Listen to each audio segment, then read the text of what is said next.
Experiencing schizophrenia in one word can be terrifying. Living in the now can be one of the hardest things to cope with. I was 24 when I first started hearing voices.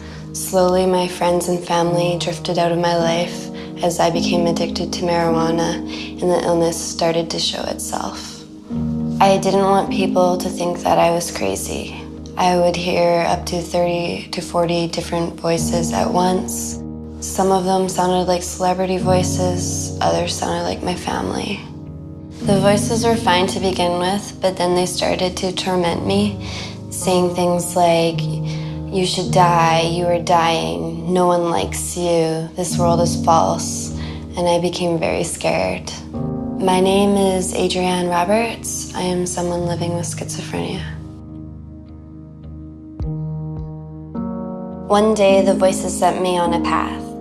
By then, I was doing whatever the voices told me. And eventually, I arrived at my friend's backyard and I smashed one of their windows. After that incident, my friends realized that something bigger was going on. The police took me to the hospital and I checked into this psychiatric ward. I stayed in the ward for 4 days. The doctor said I was exhibiting symptoms of schizophrenia. I didn't want to believe him. I was in denial that anything was wrong with me. During this period, I experienced a lot of symptoms: confusion, inability to focus, fear, voices in my head. I was lost in paranoia and delusion. I felt isolated, alone, like I didn't matter.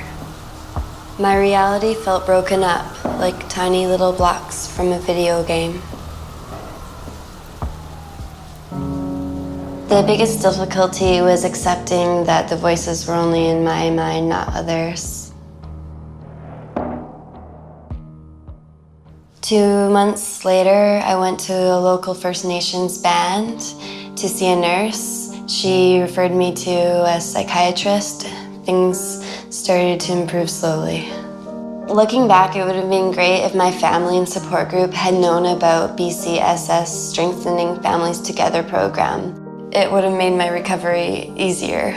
Today I'm very well taken care of. I have a doctor on my team that makes sure that I stay healthy and function better.